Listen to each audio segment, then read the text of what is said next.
friends, Happy New Year. Thank you for your support over the last year, and I'm very excited to bring you my first ever on YouTube top 10 fiction of 2024.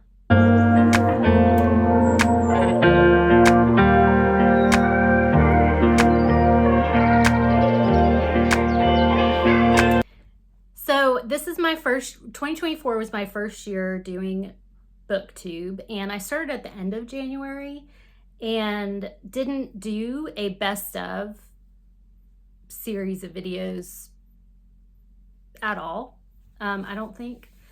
So I'm excited to put this list together, and so I've decided to break it up a little bit into, today we're going to talk about my top 10 fiction. Then I'm also going to do a top 8-ish nonfiction, and then just a couple of middle grade that I would like to talk about that had impact on me this year, kind of stuck with me. And I'll say for my top best of, whatever you want to call them, these are my favorites, and I base that on a few things. One is the overall writing and presentation of the book. It's also about the story and the characters, and kind of an overall how my reading experience was during the time I read it. So that can change depending on what's going on in life or whatever. I had, I think like 23 to 25, I can't remember the exact number, 5 stars from last year. I had a couple 4.5 stars, 4.7 star kind of reads. I think moving forward, I'm not going to give half stars. I don't know. We'll see. We'll see when it comes up. But I think I'm going to try and get away from giving half stars because I think it's, for me, I'm nitpicking a little bit. And to me, it doesn't need to be that big of a deal. Is that all I was going to tell you before we got into the list? So the top 10 does not include all 5-star books. They're books that left an impact on me that I still think about. Some of them I just read. Some of them I read at the beginning of the year. Some of them I don't own. So a couple library books are on here. Also, when I go through this list, I'm not going to go into a deep dive review. I'm just going to kind of tell you why why these books I selected are on my top 10, and I will try my best to link below the videos that I do full reviews. So at number 10 is Wellness by Nathan Hill. I think I read this last month. Yeah, this has been a fairly recent read for me. I listened to most of it on audio.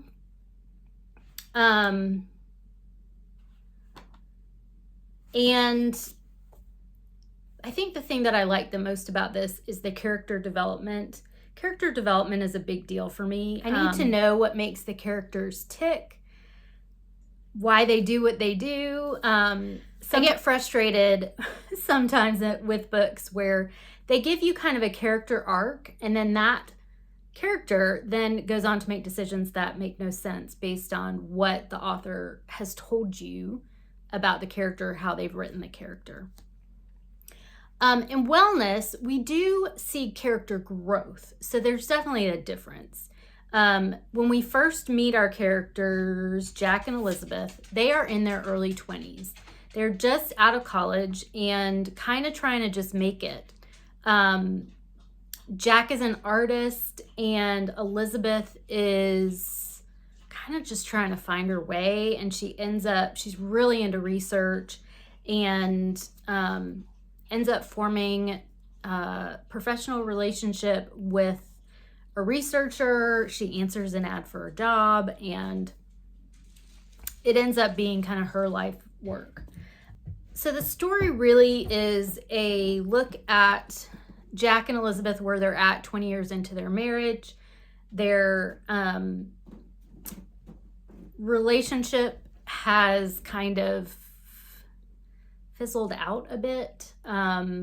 They have a son, and they're really busy with work and trying to build their dream home. It shows a real depth of their relationship over the years. It shows their relationships with others around them and how that impacts their marriage. And I just really enjoyed my time with this book. And that is what I want from a book that is, how much was this? Like almost 600, nearly 600 pages. So that's number 10. This was the year that I tried to get back into romance reading, and one of them made my top 10. And that is the first Emily Henry I read was Beach Read. This I read for book club, and I just really enjoyed it. It's a slow burn. It's a woman who is dealing with grief. Her dad has passed away and left her this house that she really doesn't want anything to do with, but at the same time, she doesn't have many options going on.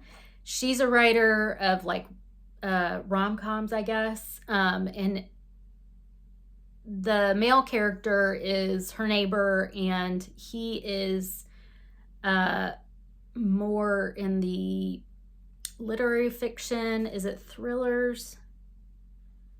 Kind of the great. He's really into trying to write the great American novel, and their banter is fun. It's realistic. Sometimes rom-coms can be really cheesy, and I didn't feel that. There was not really any cringe-worthy moments for me in this, and I just really enjoyed it. And I haven't read any more Emily Henry since I read this, but I really want to. So that's number 9. Number 8, this one kept going up and down, and that is The Mysterious Case of the Alberton Angels by Janice Hallett. It went up and down the list. I wasn't sure where I wanted to put it. I really enjoy Janice Hallett's writing. It's unconventional, it's mysterious, and yet there can be a lighthearted element to some of her novels. This is not one of them. It's pretty serious mystery and crime that we're looking at. We're looking at a cult and a missing baby and where it all fits in, what happened to the baby.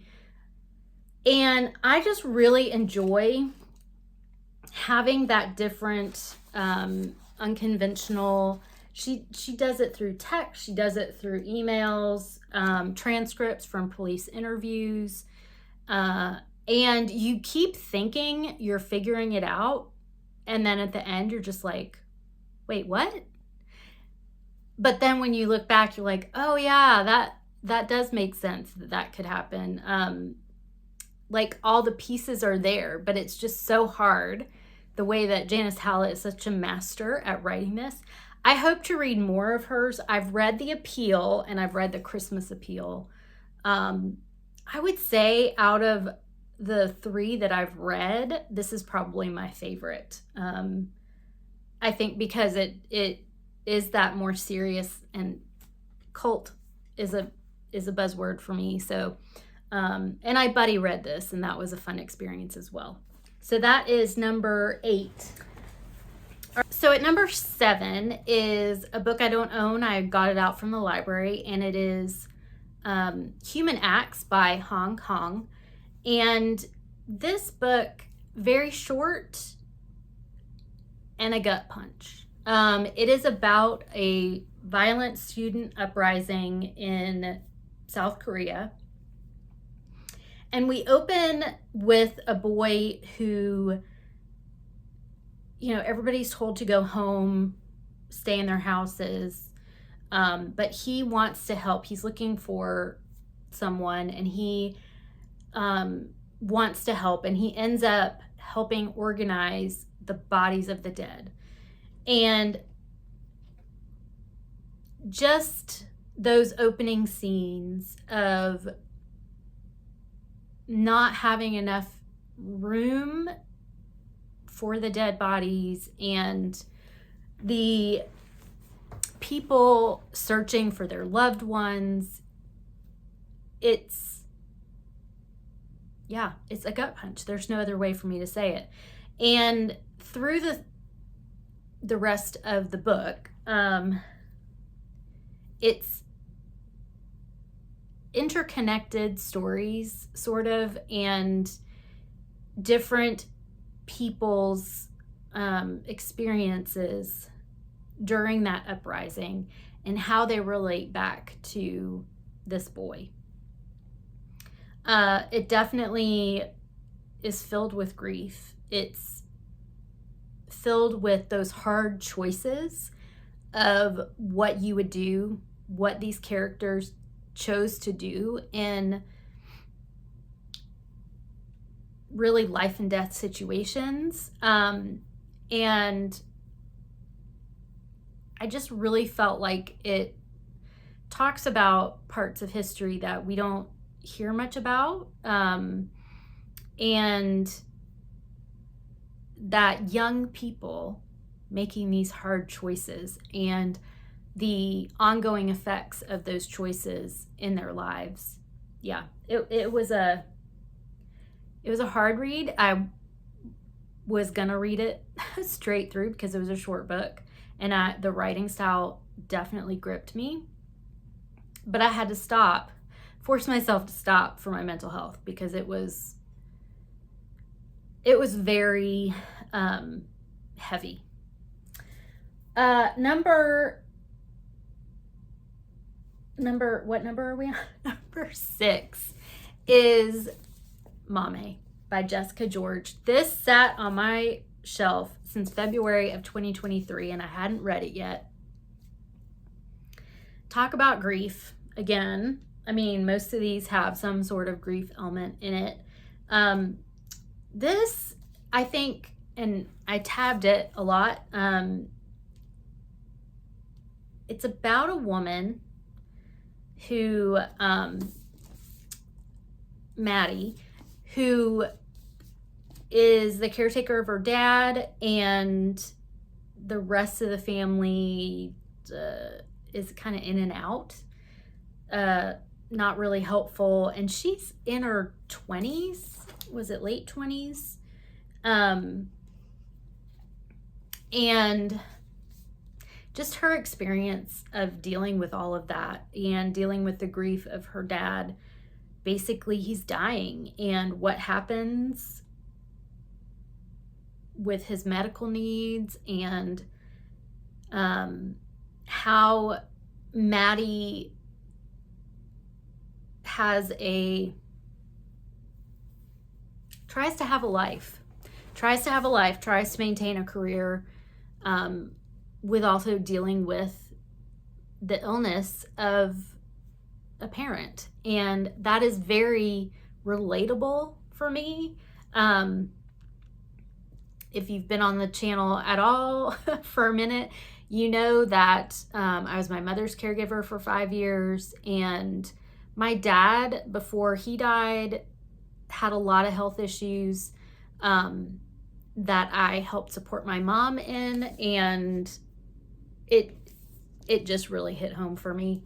And it was also, I think one of the things that I really liked about this was it was hopeful.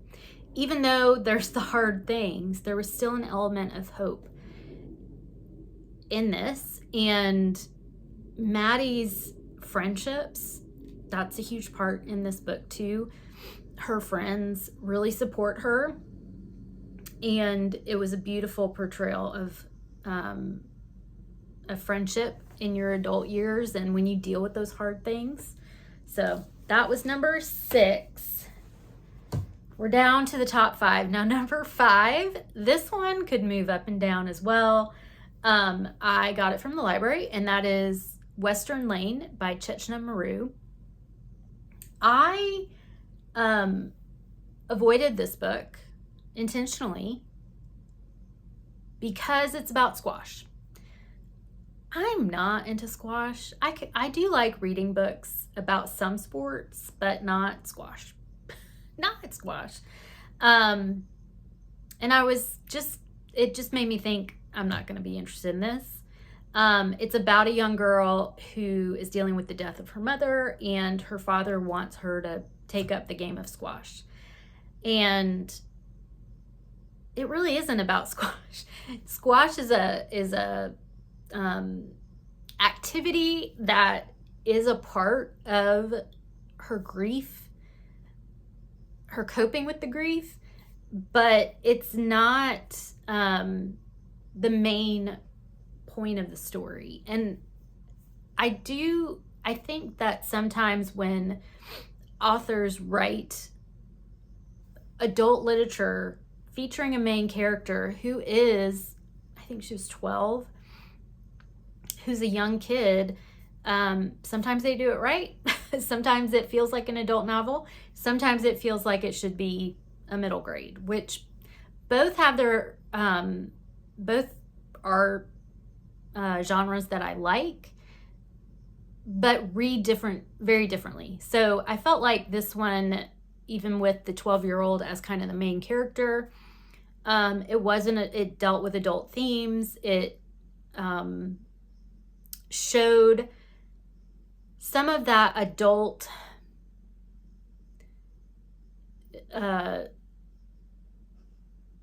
devastation, if you will. It showed kind of the father and his grief and some of the other adults in her life and how they felt and wanted to tell this 12-year-old, this is how you deal with your grief, when she had her own needs and her own way of wanting to express the loss that she felt from her mom. And it was a beautiful novel. Number 4 is one that I was surprised that I liked as much, honestly, because I don't really gravitate towards books about motherhood. I've never been a mother. I'm not going to be a mother. And so, yeah, it's just not something that I've automatically been drawn to. But I read And Then She Fell by Alicia Elliott. This is number 4 on my favorites because, first off, the writing is incredible. It's masterful. The depth of character, that's a huge thing for me. And this is really not, like, the side characters don't have a lot of depth. It's really focused on our one Alice.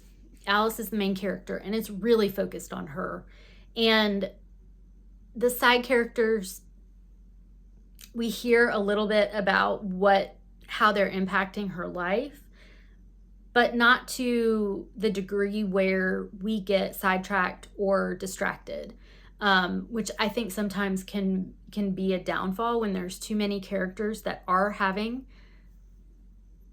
we're getting really in-depth knowledge of who they are as people. Then you expect them to have a big part in the story, and they might not. Alicia Elliott does a great job of focusing on Alice and how these other people in her life, how their actions, and how she understands their place in her life, but also how she receives what they say to her. This is about motherhood, but it's also about racism. It's about intergenerational trauma. It's about mental health. And I felt like the mental health representation was really spot on. It was really, really strong. And so I've talked about this many times, and I will probably continue to talk about it. And of course, cover art is also my favorite. All right, so that was number 4. Number 3 is another one I don't have a copy of. And this was Brotherless Knight by V.V. Ganashanan. It won the Women's Prize. Did it win Carol Shields? I think it won Carol Shields too. And this is about the Sri Lankan Civil War. And again, it follows the young people. It follows a girl, the only girl in a family of boys who wants to be a doctor, and the Civil War breaks out and interrupts her studies. She deals with a lot of loss. Her brothers have different roles that happen in their lives with relation to fighting for the Civil War. How those roles that her brothers play impact her, and the choices that she wants to make versus the choices she can make as a woman in her culture. What can she do? And also what happens when you do take on an activist role in a situation that's really dire and really not supported by your family. And beyond just the story being incredible, it was beautiful writing, and I'm very, very happy that the author got so much recognition for an incredible book. All right, so we're down to the top 2. Can you guess? So number 2 is one I just read and loved, and it got damaged because I read it on my road trip, and that's The Wedding People by Alison Esbach.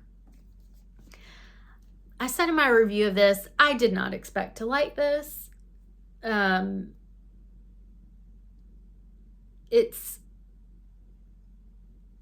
thought it would be a lot about the wedding, which is, again, not something that I tend to read about. I think weddings are overdone in especially the US. And yeah, I just didn't really want to read a novel about the glitz and glamour of a wedding. That is not what this is about. This is a novel, and I'm just going to say it's about grief. We see the theme. And it's got an older main character, which we love. So we've got Phoebe, who is 40-ish, and she is going to this hotel that is the site of this wedding, and the bride is in her mid-20s and thinks that she's rented out the whole hotel for her wedding, but somehow Phoebe gets a room. And Phoebe has very dark plans and she's dealing with the loss of her marriage and just kind of the life she knew. She's feeling kind of at that dead end point of her work. And the bride is basically doesn't want anything to impact her wedding. So we're looking at grief. We're looking at female friendship. We're looking at a group of female characters that all have depth. And that's not often done in novels, contemporary fiction, and it was done, and it was done well. We meet the characters, we meet the main female characters, which are primarily the wedding party, the bridesmaids, plus Phoebe, and the daughter of the groom. And we get to see who they are, why